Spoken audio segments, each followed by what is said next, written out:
just dive right in now. Sure, And first, yeah. I want to ask you about what happened with Hartford Schools today. It just kind of comes out of left field. Just your comment on it.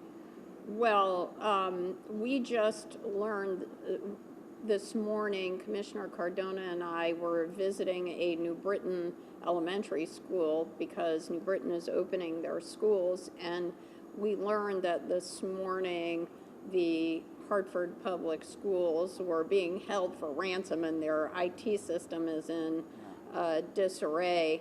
So I've had the opportunity to communicate with Colonel Malikas, who is the head of the state police, and he has reached out to the Hartford Public Schools, and the FBI is now investigating that because that is a cyber crime. And I just have to say that here we are in COVID, and we have the challenge of opening our schools and trying to get things back to normal for families, for kids, and to hear that is just heartbreaking because the kids have enough challenges as it is. So do the teachers and school administrators. It's the last thing that we need, and I'm so happy that the FBI and the state police are on it because these cyber crimes shouldn't be tolerated, particularly crimes against education and our kids' future. I mean, Commissioner Cardona's shoulders must just have slumped when he heard that, because you're right, all the challenges that he and the entire education community are dealing with, and then this, like I said, comes out of left field. In a certain sense, though, that sets us up for the rest of what I want to talk about, because this pandemic and everything that goes along with it has just added a layer of complication and demand on top of all of the normal demands of running a state. You're in the executive branch, you know, you're number 2 here in the executive branch. And what I've seen here is that the governor has been so out there and so watched. You've been out there, but not necessarily scrutinized as much as he has. So I wanted to talk to you about your job during this pandemic and during this last 6 months. And I'll start with, how do you think things are going? Well, I think the bottom line is our infection rate and our numbers here in Connecticut. And we started off at a very difficult place. We were one of the states, like New York, to be hit first.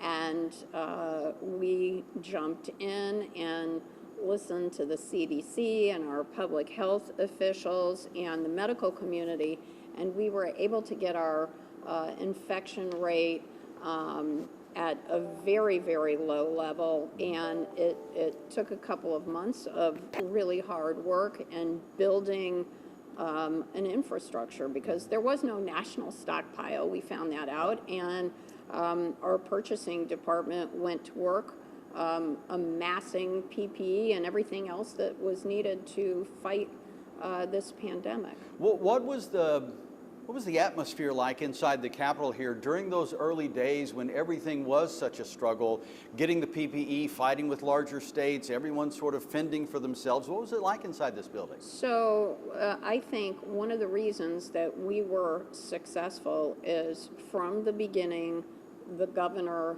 collaborated with every one of our 27 commissioners and department heads. So literally, we were on daily and now weekly conference calls where we were hearing from each department. Also, we were regularly talking to mayors and first selectmen, and they were like our boots on the ground, what's happening in the field. And at the same time, the governor was also in constant communication with governors right around us. So the governors of New York, Massachusetts, New Jersey, and Rhode Island. And we were learning from them as they were dealing with all of this. And we also knew very quickly if New York did something, it would affect Connecticut, which would affect Massachusetts. So we started working together as a region, which was also important because I know we had regional efforts to purchase masks and other kinds of PPE, which at the beginning of this were very difficult to find. The other thing I would say about the governor's leadership during all of this is he's a business guy. So he was reaching out, and business leaders were reaching out to help, both with helping us purchase PPE from around the country and in other countries. They were coming forward to help with donations for food because we had so many people who were suffering from hunger and food insecurity. And the other big point of collaboration, which we'd never done before but ended up really working out, was bringing all of the hospital CEOs together and saying, look, we may get to a point where we're going to be having to share ventilators or sharing resources. We need to share information. And the hospital CEOs told us that was the first time that any governor or state had reached out to them and asked them to collaborate, and that worked really well. And I think all of that collaboration with other leaders, with the business community, and with our municipal partners and legislators helped make our response the success that I think it's been. And then I think the general population, to a large degree, bought in. Really. So and I'm so happy that you brought that up, because people have said, gee, you know, how did Connecticut do all of this in such a successful way? And I think the reason is that when we told people, look, this is the risk, and the way to mitigate the risk is wear the masks, be socially distant, stay at home. And instead of questioning that, people were educated and they did it. So thank you to the people of Connecticut, because if they didn't listen and wear masks and do all of those things to keep us safe, we wouldn't be in this place. Did the governor come to you early on and say, okay, here's what I'd like you to tackle, here's your place, here's your venue? Mm-hmm. Yep. So the governor and I have also had that collaboration, and both of us are very hard workers, and we both know how to multitask. And if he was in one part of the state, I might be in another part of the state, and we were reinforcing the same messages. We were trying to make sure there was enough food for people. And thank you to the people of Connecticut for contributing to Food Share and the Connecticut Food Bank, because to me, one of the things that will be forever in my memory is going to Rensselaer Field and seeing 1,500 cars waiting in line to pick up food for their families. I mean, that just has been one of those moments, our bread lines of 2020. It's true. Do you feel like right now we're poised to rebuild the commerce infrastructure here, put people back to work, rebuild businesses, reopen some? We are, and we're going to do it better than it was. And because our goal is not to go back to where we were at the beginning of March. Our goal, especially in the wake of the murder of George Floyd, is to rebuild our economy and every aspect of our society in Connecticut so that it is more equitable and more just. Because I think that's one of the things that COVID has laid bare, the inequities in healthcare, in education, in workforce, in housing. And so the governor has put me in charge of the long-term economic recovery effort. And really the infrastructure is going to be the same that was involved with our response to the census, and that is we've asked every town and city in the state to put into place a local long-term recovery committee that has members of the business community, the labor community, the nonprofits, all of the immigrant groups that might be prominent in a particular community, so that it's very inclusive, and start working on rebuilding the economy so that it's better and more equitable and inclusive. Are there any specifics that you can share with us right now about how you go about doing that? How do you rebuild this economy and make it more equitable and just make it work for everybody? So I think it depends on the situation. So one really great example is New London. And New London very early put together a very inclusive recovery committee, and they are working on making sure that there's housing for people who may be COVID positive if they can't shelter, if they can't quarantine in their own home or apartment.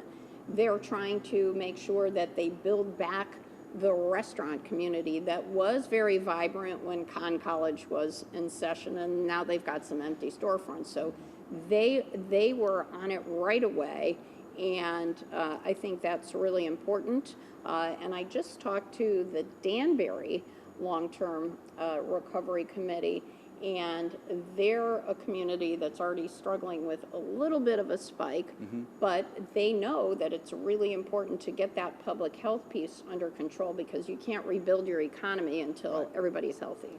And if we lose control in terms of public health, then everything sort of begins to slide again as well. Danbury is an interesting thing. That spike they had seems to have been brought, maybe not completely under control, but largely under control very quickly. How did that happen? So that happened, and we've seen the same thing at UConn and also in Norwich, where there were little spikes. And the reason is now we have a very robust testing operation all across the state, but especially in urban areas like Danbury.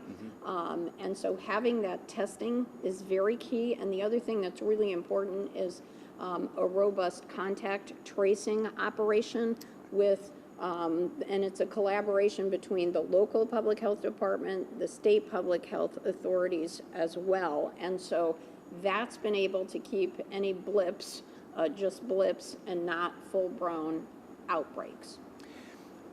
You were in public service and elected legislator first. You became Secretary of the State, and that was a good nearly 20 years. Yep. So that was between 1992 and 2011, and then I was out in private practice. I'm a lawyer by background, and one of my passions, and I've been able to do a lot for small business. One of my passions is helping businesses grow and create jobs. So one of the things that I focused on as a lawyer was helping businesses get the capital they needed to get more manufacturing equipment, to expand their retail operations. And so one of the big things that I've been doing during the COVID-19 pandemic is helping small businesses get access to the federal help from the SBA, because there were 3 or 4 programs that were available.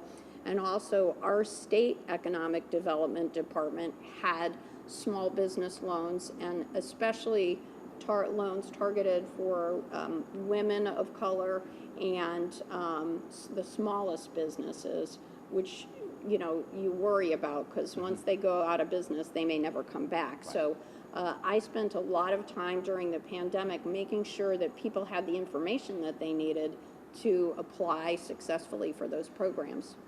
Have there been any moments in the last 6 months when you said, why did I ever get back into this? Why didn't I just stay in private practice? I don't even think I've had time to even have that thought. There have been some moments where I wondered, okay, when I took the oath of office along with the governor, did I think that I would be signing up for all of this? Of course not. Right. Of course not. And, for a while there, it was like we couldn't catch a break, because we had the COVID pandemic, and then we had 2 tropical storms, one right after another. Yeah. But I have to say that what's been rewarding is to see how resilient businesses have been, particularly the small ones, to all of the challenges. So we just visited this wonderful company. It's called Mitzi Cosmetics. They are a natural cosmetics company, and they just started manufacturing hand sanitizer. So they're selling it to police departments and schools and towns. And so it's an example of how businesses have pivoted when they have to. They've been extremely creative, and the people of Connecticut are incredibly resilient.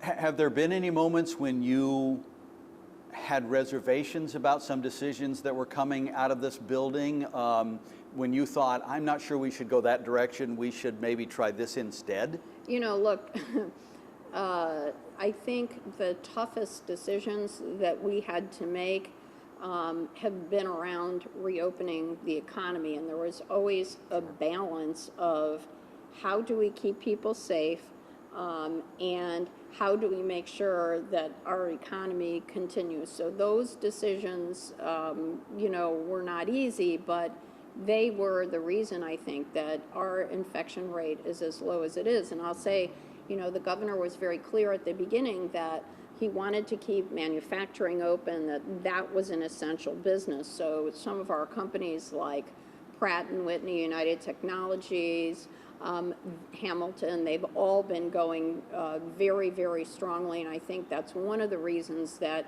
our state's economy is still, doing better than some of the economies in our surrounding states. Listen, we're looking forward to the day when we can say, hey, have a wedding with 500 people if you want, or reopen all the banquet halls. We're not quite there yet. We haven't reopened the bars because we're very concerned about infection rate spikes. Another one of those decisions is the one regarding high school sports. There will be a demonstration here tomorrow evening. People would love to see the kids be able to play high school football in the fall. Once again, that is, weighing, public safety against what kind of the public wants. They'd love to get out there and play football. Yep. That's a tough one too. It has to help that you and the governor have made the decision to follow the science, because you can just keep pointing to that. That's right, and and also, on the football front, you see what's happened in professional football, and the CIAC made their decision, and I think it was a good one. But look, I'm a mom whose kids played sports and throughout their school careers, right through high school. So, I know that there will always be people who will be unhappy with a particular decision, but again, the proof is in the numbers. Yeah. Not easy, but we're moving in the right direction.